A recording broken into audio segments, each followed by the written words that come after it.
Welcome back. તો સીધા જઈશું સિલવાસ, જ્યાં અમારા સહયોગી જીગર દેવાણી પાસેથી જાણીશું શું છે જનતાનો મૂડ. નમસ્કાર દર્શક મિત્રો, ઇન્ડિયા ન્યૂઝ ગુજરાતની આ ખાસ રજૂઆતમાં આતુરતા જે રીતે વધતી જાય છે એ રીતે ચૂંટણી સંગ્રામમાં ઇન્ડિયા ન્યૂઝ ગુજરાતની ટીમ અહીંયા સિલવાસ પહોંચી છે.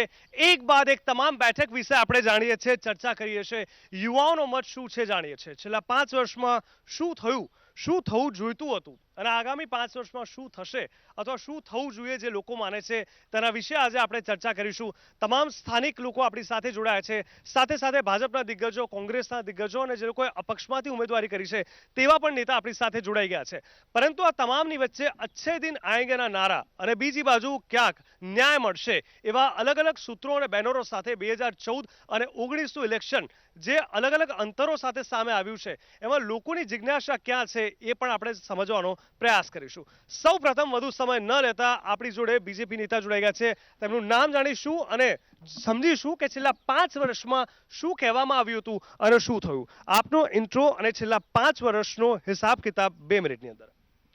મારું નામ મનીષ દેસાઈ, ભારતીય જનતા પાર્ટી મહામંત્રી પ્રદેશ. છેલ્લા 5 વર્ષમાં જે મેનિફેસ્ટો અમે આ પ્રદેશના નાગરિકોને મેનિફેસ્ટો દ્વારા જે જણાવેલું હતું એમાં 100માંથી 90% કામ અમે કર્યા છે અને સબકા સાથ સબકા વિકાસ મુજબ અમે ખૂબ જ સારી રીતે લોકો સુધી પહોંચવાનો પ્રયત્ન કર્યો. 10% કામ નથી થયા, મતલબ આપ જે રીતે કર્યા છો ક્યાં કચાશ રહી ગઈ, સમય ઓછો પડ્યો કે સહયોગ ના મળ્યો, શું થયું 10%માં? જેમ તમે જાણો છો કે દરેક પરીક્ષાની અંદર તમે 100% પરફોર્મન્સ નથી જ આપી શકતા, તો ક્યાંક અમારી ભૂલ હશે, ક્યાંક લોકો સુધી પહોંચવામાં અમે ક્યાંક ઉણા ઉતર્યા છે, એ ભૂલ સુધારી લઈશું અમે. અને આ વખતના મેનિફેસ્ટોમાં એ જૂના 10% મુદ્દા ઉમેરીને એક નવા મેનિફેસ્ટો સાથે અમે આ પ્રદેશને સબકા સાથ સબકા વિકાસ અને અંત્યોદય અમારું લક્ષ્ય છે. મેનિફેસ્ટોની વાત થાય છે, ઘણા બધા જોડાયા છે, મહિલાઓ પણ જોડાયા છે. આમાંથી કેટલા લોકો માને છે કે મેનિફેસ્ટોમાં જે કહેવામાં આવે છે એ વસ્તુ થાય જ છે? અચ્છા, થાય જ છે. તમે સ્વીકારો છો જે રીતે આ કીધું એ પ્રકારે છેલ્લા 5 વર્ષમાં થયું છે? સૌથી વધારે શું સારું લાગ્યું? જે અમે વાદા કર્યા એ બધા જ કામ બીજેપીએ કર્યા છે. જેમ કે Ujjwala gas, road, ring road જે પાસ થયો તે, હા, ઘર પાકા કર્યા, ટોયલેટ બાથરૂમ જે કંઈ બનાવી રહ્યા. તમને લાગે છે કે છેલ્લી ઇલેક્શનની વાત કરવામાં આવે 2014માં જે માહોલ હતો, ગુજરાતમાં 26માંથી 26 બેઠક હતી અને આ વખતે કોંગ્રેસે પકડ વધુ મજબૂત બનાવી છે, તો તમારા માટે એક વિપક્ષ એક મોટો પડકાર છે? હા, અપક્ષથી મોટો મોહનભાઈ ડેલકરનો પડકાર છે, જે 2014થી 2000 એ લોકો વાત કરે છે કે કામ થયા છે, બેરોજગારી વધી છે પહેલી વાત, અને જે ગેસ ઉજ્જવલા ગેસ આપ્યા છે એ ગામડામાં ગયા છે, પણ એ ઉજ્જવલા ગેસના પૈસા કેટલા છે? એ રોજ જે કમાય છે આદિવાસી ભાઈઓ બહેનો, તે રોજ એક દિવસ ખાય તો 800 રૂપિયા કેવી રીતે ભાઈ ભરે? ઠીક છે, એટલે યોજનાઓ આવી છે પણ યોજનાઓ લોકો સુધી પહોંચી નથી. મહિલાઓની સુરક્ષાનો એક મોટો સવાલ છે, જે ગુજરાતમાં કાયદા અને વ્યવસ્થાની સ્થિતિ છે તેને લઈને ઘણા બધા સવાલો હજુ પણ યથાવત છે. સાથે સાથે યુવા મિત્રો પણ જોડાઈ ગયા છે, તેમની સાથે પણ આ ચર્ચાને આગળ લઈશું આ નાનકડા બ્રેક બાદ.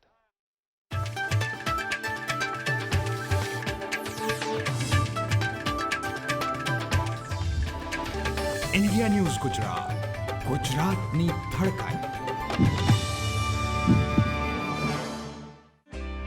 2022 સુધીમાં તમામ મોટા શહેરોમાં પહોંચાડીશું પાઇપથી ગેસ કનેક્શન. ફરી એકવાર મોદી સરકાર. જાણીશું પેનક્રિયાસના રોગ અને તેની સારવાર વિશે. શું છે પેનક્રિયાટાઇસિસ અને તેના નિજાત માટે સર્જરી કેટલી અસરકારક?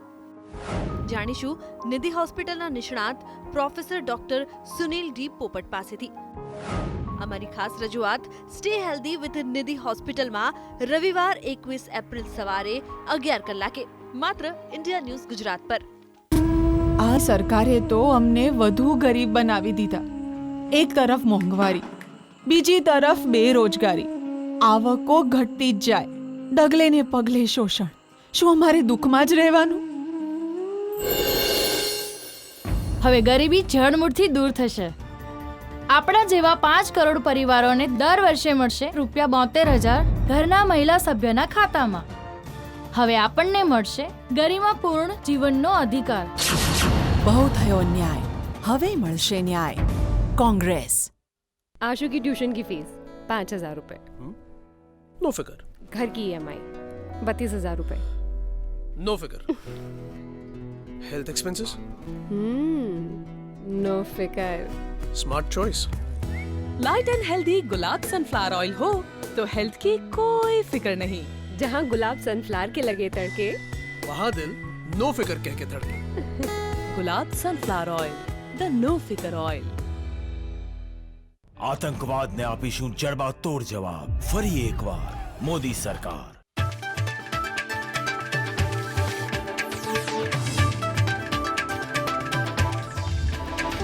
इंडिया न्यूज़ गुजरात, गुजरातनी धड़कन.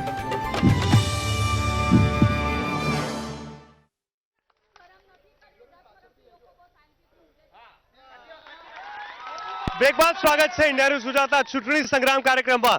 વધુ સમય ન રહેતા અનેક મુદ્દાઓ છે, અનેક લોકો જોડાઈ ગયા છે. હું જાણવા માંગીશ અનેક મુદ્દાઓ પર આપણા જોડે ચર્ચા કરવાની છે. મને કહેશો રોજગારને લઈને શું ખાસ અહીંયા યોજનાઓ થઈ છે? રોજગાર તો અહીંયા મહિલા જ છે લોકોને, પણ જે હિસાબે એડ્યુકેશનના લેવલે જે સ્ટુડન્ટ નીકળે છે હર વર્ષે તેના સામે જે રોજગાર ઓછું પડે છે એટલે એને ટાઈઅપ નથી કરી શકતા. પણ ભવિષ્યમાં અમે એ મેચ ટાઈપ નથી કરી શકતા તો સરકારની જવાબદારી રહેશે ને? એ તો હા, સરકારની જવાબદારી છે.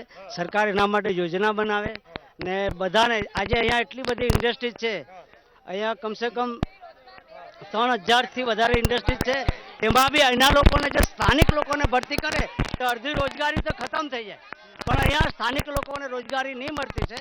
એ બધા પાર્ટીએ એને રોજગારી મળવા જોઈએ. અડધી રોજગારી ખતમ થઈ શકે. સ્થાનિક લોકોને રોજગારી ન મળતી હોવાની વાત કરવામાં આવી રહી છે. અનેક મહિલાઓ આપણી સાથે જોડાઈ છે, તેમની સાથે આપણે ચર્ચા કરીશું, જાણીશું, સમજીશું. મને કહેજો, મહિલા સુરક્ષાને લઈને શું કાયદા વ્યવસ્થામાં કોઈ ચેલેન્જીસ લાગી રહી છે તમને? આજથી 10 વર્ષ પહેલા અહીંયા એકલા મહિલાને 8 વાગ્યા પછી ફરવું એ બહુ મુશ્કેલ હતું. हाँ, 10 વર્ષમાં बीजेपी सरकार आया पछी महिला सुरक्षित रीते 12 से 1 बजे तक घूम सकती है, पूरी रात को भी अकेले घूम सकती है. सेफ्टी ने लेने कोई चैलेंजेस नहीं જોવા મળી રહી. જી જી. हेलो, છેલ્લા 10 વર્ષથી લોકો શાંતિથી રાત્રે સૂઈ છે અને બેન દીકરી બધી રાત્રે ફરી શકે છે. 10 વર્ષ પહેલા સેલવાસમાં આ માહોલ નહીં હતો. એ માહોલ રિપીટ અમારે નથી કરવો. અમે શાંતિથી અમારા ઘરમાં સૂઈએ છીએ. અમને એ જ માહોલ જોઈએ છે. બહુ મોટી વાત છે. જો મહિલા સુરક્ષાને લઈને જો ક્યાંક સારી વાત થઈ હોય આ 10 વર્ષમાં, તો પછી એ ક્યાંક ને ક્યાંક કહી શકાય કે એને કન્સિડર કરવું જ રહ્યું. આ તમામની વચ્ચે બીજા ઘણા બધા લોકો આપણી સાથે જોડાઈ ગયા છે, યુવાઓ પણ જોડાઈ ગયા છે. જી, શું કહેવા માંગશો આપ? અને આ 5 વર્ષની અંદર શું આપને એવું લાગ્યું છે કે જેના કારણે તમે નક્કી કરશો કે આ सरकार होगी વધારે જોઈએ? તમે શું માનો છો? सर, ये लास्ट 10 साल में सिलवास में बहुत शांति हो गई है. इंडस्ट्री शांत है, धंधे शांत है, उद्योग शांत है, नौकरियां शांत है और पेट भी शांत है और भूख भी शांत है. कुछ नहीं हुआ है. 1500 इंडस्ट्रीज बंद हो गई, आज तक कुछ है नहीं. इलेक्ट्रिसिटी बढ़ गया, टैक्सेस, इंडस्ट्रीज के सारे टैक्सेस बंद हो गए. ઓકે, આ તમામની વચ્ચે નોકરીઓની વાત થાય છે તો ઘણીવાર એવું પણ કહેવામાં આવે છે કે બેરોજગારીની જે વાત છે એ છેલ્લા કેટલાક સમયના, દમણની વાત કરી, વાપીની વાત કરી, સેલવાસની, તો ત્યાં ક્યાંક એ અસંતોષ જોવા મળી રહ્યો છે. તો રોજગારીને લઈને આપ માનો છો કે હજી જોઈએ એવું કાર્ય નથી થયું? રોજગાર દરેક માણસને રોજગાર મળે છે, રોજગારનો કઈ કમી નહીં મળે. બરાબર.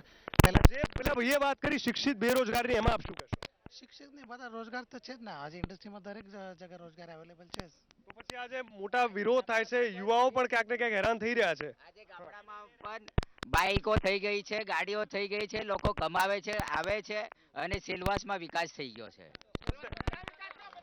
બિલકુલ બિલકુલ. બીજા ઘણા મિત્રો જોડાઈ ગયા છે. એક મિનિટ. હું તમને પૂછું, ક્યાં સેલવાસ વિકાસ થયો? બતાવો, ક્યાં વિકાસ થયો? ક્યાં ગઈ બેરોજગારી? બધી ફેક્ટરી બંધ થઈ ગઈ. શું હેરાન શું થયો છો તમે? નથી મળતો. ક્યાં ગઈ તમારી રોજગારી? બીજા ઘણા બધા લોકો છે, તેમની સાથે બી જાણવાની કોશિશ કરીશું. જી.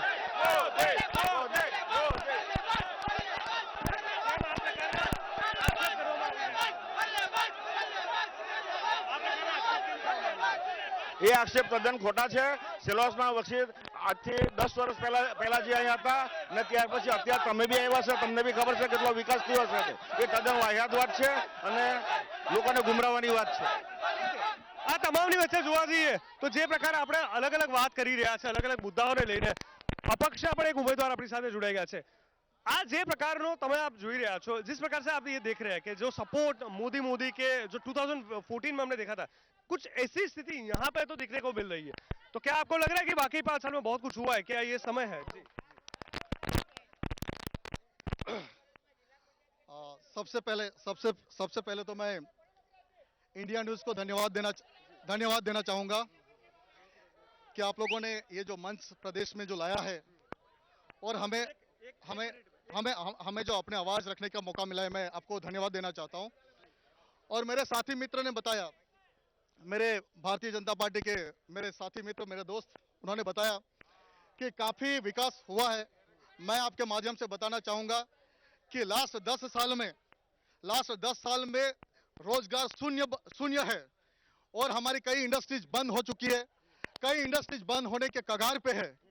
और आज भी जो हमारे ग्रामीण क्षेत्र के जो युवा, पढ़े लिखे बेरोजगार युवा जब सिलवासा में आते हैं, हमारे सांसद जी के पास आते हैं और बताते हैं कि साहब हम लोग पढ़े लिखे हैं, हम लोग ग्रेजुएट है, हमने MA BEd किया है, हमने इंजीनियरिंग की है। तो फिर ये मोदी के जो नारे लग रहे थे, ये क्यों थे? उसके पीछे मेरे बात को पूरा रखने दो, मेरे बात को कंप्लीट होने दो।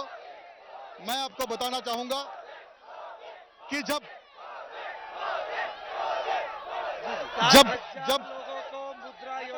मेरे बात बताता हूं, जब सांसद जी के पास लोग आते हैं तो सांसद जी ये बोलते हैं कि मैंने थोड़ा पढ़ने के लिए बोला है, आपको किसने पढ़ने के लिए बोला है? मैंने पढ़ने के लिए बोला है।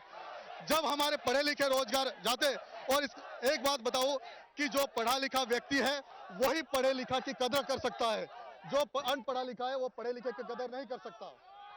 બિલકુલ, ક્યાંક કહી શકાય કે અત્યારે આ ચર્ચાનો અંત લાવીશ, પરંતુ એક વાત સ્પષ્ટ છે કે સેલવાસની અંદર જે રીતે ચારે બાજુ માહોલ જોવા મળી રહ્યો છે, 2014ની ક્યાંક યાદો તાજી થઈ હોય તેવું લાગી રહ્યું છે। પરંતુ આ તમામની વચ્ચે જોવાનું એ રહેશે કે ખરેખર આ જે બૂમાબૂમી થઈ રહી છે, ફેવર થઈ રહી છે, એ સાચા અર્થમાં છે કે પછી નથી? કારણ કે 5 દિવસની વાર છે અને 5 વર્ષનું ભવિષ્ય આપણે નક્કી કરવાનું છે। એટલે કોને પંજો પડે છે કે પંજો પોતે જ પડી જાય છે, એ 5 દિવસ બાદ પબ્લિક નક્કી કરશે અને આગળની 23મી તારીખે દૂધનું દૂધ પાણીનું પાણી થશે। પરંતુ હાલ એક વાત સ્પષ્ટ છે કે સિલવાસની જનતા ક્યાંક અચ્છે દિન આયેગાના નારા હજુ પણ લગાવી રહી છે અને હજુ પણ સ્વીકારી રહી છે। એટલે એ લોકોના મત મુજબ વિકાસ થયો છે। ચૂંટણી સંગ્રામમાં બસ અત્યારે આટલું જ। નમસ્કાર।